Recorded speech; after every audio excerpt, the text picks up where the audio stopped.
Kemudian muncul bahwa isu adanya penjegalan Mas Anies ini sebagai capres untuk 2024. Kalau dari di dalam itu ditusuk namanya Mas, bukan dijegal ya. Ya. Tapi yang pasti tidak ada Mas, kami Demokrat, Nasdem, PKS solid. Kita punya tim 8. Ini komunikasi jalan intens, ya nggak putus-putus. Ya kalau misalnya menyampaikan, aduh di media kadang kader yang A bilang ini, kader B bilang, ya nggak apa-apa, namanya dinamika di media massa, namanya saling diskusi, itulah yang membedakan koalisi perubahan dengan koalisi-koalisi lain.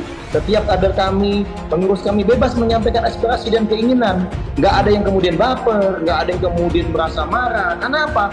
Kita terbuka. Tapi bagaimanapun semua keputusan sesuai dengan konsensus. Saya pikir itu konsekuensi yang harus diterima. Bagaimana kita sekarang ini untuk berkilah mengatakan nggak ada itu pencegahan, nggak ada itu upaya-upaya untuk lebih menghambat agar Anies bisa maju terus. Ya fakta lapangannya demikian. Berarti memang ada pencegahan? Ya pastilah itu. Siapa yang melakukan pencegahan? Saya pun nggak tahu. Terasa bagaikan angin yang menyentuh ya, tangan dan bahu kita, ada desiran, tapi kita nggak bisa tangkap angin itu. Koalisi Perubahan untuk Perbaikan, KPP, saat ini sedang dalam kekhawatiran akibat adanya guncangan penjegalan Anies Baswedan sebagai Capres. Menurut Bendahara Umum Partai Nasdem Ahmad Sahroni, upaya penjegalan tersebut membuat KPP pecah. Enggak lah, itu kan sebuah isu yang dibuat supaya orang takut dengan berkoalisi atau pengen koalisi ini pecah misalnya. Itu kan upaya saja, namanya usaha masing-masing, katanya di Kompleks Parlemen, Senayan, Jakarta, Kamis, 8/6.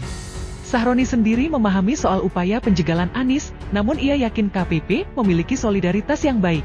Lain halnya dengan Ahmad Sahroni, anggota tim 8 KPP Sudirman Said, ia mengatakan bahwa operasi menjegal Anies maju Pilpres 2024 nyata. Bahkan, operasi tersebut masih berlangsung hingga sekarang.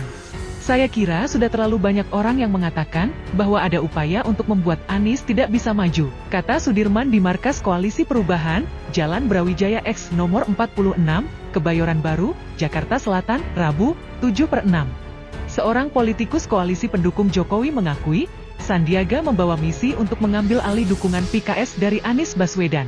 Menurut sumber ini, Sandiaga membawa misi presiden. Komunikasi Sandiaga langsung dengan Habib Salim Segaf, salah satu petinggi PKS. Menurut seorang petinggi parpol di koalisi pemerintah tersebut, PKS dikabarkan sudah mau meninggalkan Anies Baswedan. Namun dengan syarat PKS bukan partai pertama yang keluar dari koalisi perubahan. Tapi tolong jangan kami yang membuat Anies Baswedan enggak berangkat. Harus Nasdem atau Demokrat, ujar sumber ini menirukan permintaan PKS. Menurut sang politikus, Presiden ingin menjodohkan Sandiaga dengan Ketum Golkar Airlangga Hartarto, membuat poros baru bersama PKS dan Golkar. Namun, operasi atau misi Sandiaga menarik PKS keluar koalisi perubahan dianggap gagal. Hal tersebut bisa dilihat dari bergabungnya Sandiaga Uno ke Partai Persatuan Pembangunan, PPP, pada Rabu, 14/6. Partai Demokrat yang merupakan anggota KPP juga digoyang dengan upaya peninjauan kembali PK oleh kubu Muldoko. Gugatan ini terkait dengan pengambilalihan Demokrat oleh Muldoko. Ketua Umum Partai Demokrat Agus Harimurti Yudhoyono, AHI, menduga staf kepresidenan Muldoko mengajukan PK terhadap kasasi kubu Kongres Luar Biasa, KLB, Deli Serdang yang ditolak untuk menggagalkan pencapresan Anies Baswedan. Sebab, piket tersebut diajukan sehari setelah Demokrat resmi mengusung Anies Baswedan sebagai calon presiden. KSP Muldoko mengajukan PK pada tanggal 3 Maret 2023. Tepat satu hari setelah Partai Demokrat secara resmi mengusung saudara Anies Baswedan sebagai bakal calon presiden, ujar AHI saat konferensi pers di kantor DPP Demokrat, Jakarta, Senin, 3/4.